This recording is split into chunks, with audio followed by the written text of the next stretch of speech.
Tapi mari saudara lihat, partai yang bukan mengusung kami, bukankah pimpinan partainya juga sama seperti bebek-bebek dikendalikan? Yo,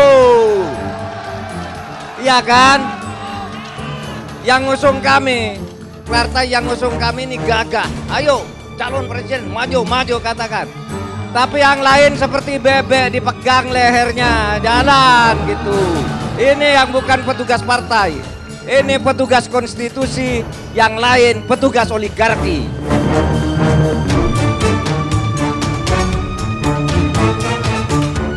Nah, di sini memang ada gebrakan terbaru dari Pak Mahfud MD.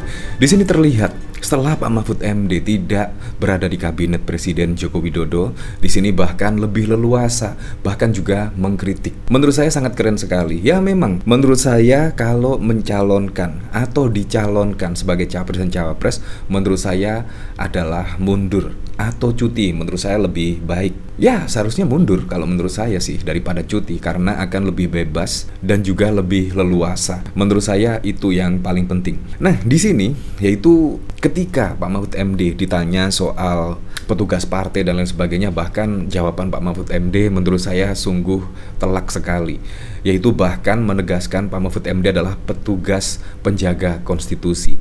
Nah, di sini memang yang seharusnya dijaga ya sebagai pimpinan, apalagi juga sebagai capres dan cawapres. Menurut saya konstitusi itu harus dijaga betul-betul ya, supaya demokrasi tetap berjalan. Menurut saya itu yang paling keren. Seperti ini video dari Pak Mahfud MD. Netral sebenarnya, tapi kok seperti dikesankan kalau yang dicalonkan pasangan Ganjar Mahfud itu kok seperti petugas partai. Saudara, tidak ada petugas partai. Petugas partai kami ini adalah petugas untuk melaksanakan konstitusi yang diusung oleh partai.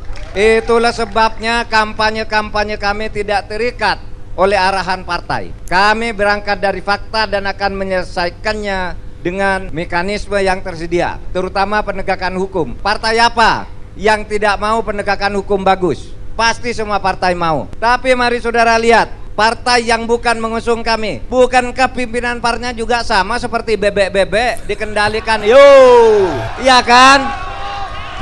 Yang ngusung kami, partai yang ngusung kami ini gagah. Ayo, calon presiden maju katakan. Tapi yang lain seperti bebek dipegang lehernya, jalan gitu.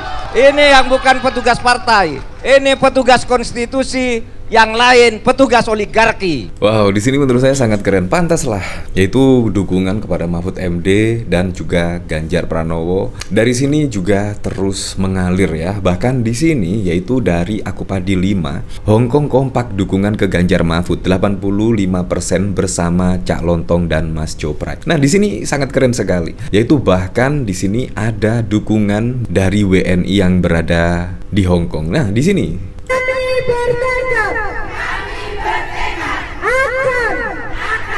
memberikan hak suara kami pada pasangan calon nomor urut 3. di sini sangat keren sekali ya, dukungan terus mengalir. Karena masyarakat saat ini juga sudah semakin cerdas ya, framing yang mengatakan yaitu Pak Mahfud MD dan Ganjar Pranowo yaitu sebagai petugas partai dan lain sebagainya. Dan bahkan menurut saya alasan tidak memilih Ganjar dan Pak Mahfud MD karena ada Ibu Megawati. Menurut saya sungguh lucu sekali alasan seperti itu.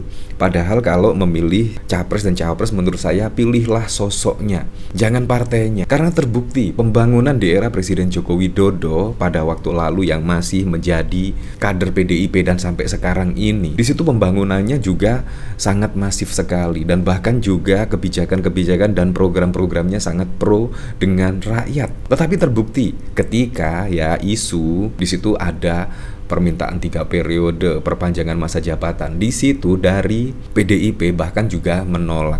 Tetapi sekarang kita lihat setelah tidak menjadi petugas partai, Anda lihat bahkan juga banyak respon-respon negatif kepada Presiden Joko Widodo, mulai dari akademisi, budayawan, mahasiswa, dan lain sebagainya, setelah tidak menjadi petugas partai. Jadi petugas partai itu tidak masalah, karena apa yang diperintahkan oleh partai adalah untuk menjaga konstitusi, taat terhadap perundang-undangan yang berlaku. Nah, disitulah menurut saya petugas partai memang wajib ya bagi capres-cawapres, karena petugas partai di situ menurut saya juga tugas negara, yaitu menjaga amanat perundang-undangan, menjaga konstitusi, dan juga menjaga demokrasi tetap berjalan. Tetapi kalau kita lihat saat ini ya Anda tahu sendirilah, bahkan juga akademisi ketika mengkritik Presiden Joko Widodo, ya jawabannya menurut saya juga tidak memuaskan ya. Ya tetapi kita kembalikan lagi ke masyarakat lah. Nah, dari sini bahkan pada waktu lalu, yaitu Ganjar di sini juga merespon ketika KPU-nya juga terbukti melanggar etika. Di sini dari detik.com. Dan lihatlah kalau MK-nya juga kena problem etika, terus kemudian KPU-nya kena etika. Apa yang kemudian bisa kita banggakan pada rakyat dari proses demokrasi ini? Ujar Ganjar ya terkejut dengan sanksi DKPP ke KPU. Nah, jadi di sini kan sungguh mengejutkan sekali ya. Kemungkinan pemilu di 2024 ini menurut saya pemilu yang sangat wow sekali ya. Bahkan juga Mahkamah Konstitusinya, bahkan pada waktu lalu MK juga memutuskan melanggar kode etik berat. Dan bahkan tidak hanya itu saja, KPU-nya saja bahkan juga melanggar kode etik. Nah, dari sini saya juga penasaran, kira-kira komentar-komentarnya seperti apa ya? Yaitu di sini ketika Ganjar bahkan terlihat kaget ya, KPU bahkan juga melanggar etik. Di sini dari Akang Kendang, gimana kalau korupsi EKTP dibuka lagi dan semua terlihat diadili?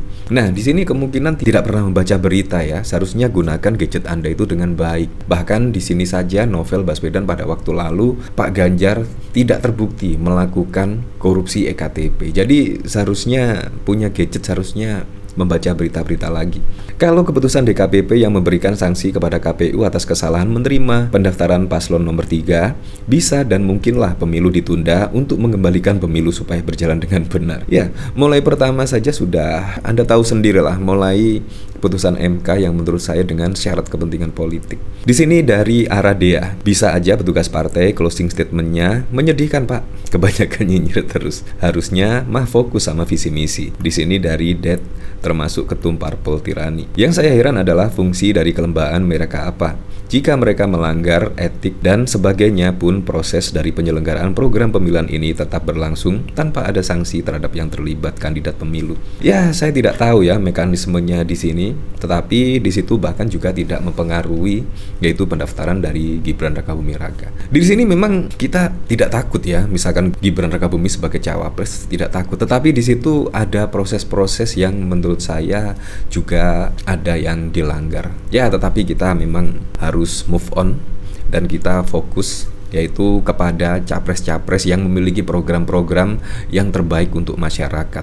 Jadi besok pada 14 Februari pilihlah capres-cawapres yang memiliki program-program yang paling bagus. Pilihlah capres-cawapres yang memiliki bibit bebet bobot yang paling bagus di antara capres-cawapres yang lainnya. Menurut saya seperti itulah cara memilih capres-cawapres pada 14 Februari mendatang. Pilihlah dari hati, jangan karena uang, jangan karena bansos kita memilih capres-cawapres tertentu. Apapun itu untuk Pilpres 2024 mendatang, semoga saja berjalan dengan aman, berjalan dengan lancar, dan yang paling penting berjalan dengan jujur dan juga adil.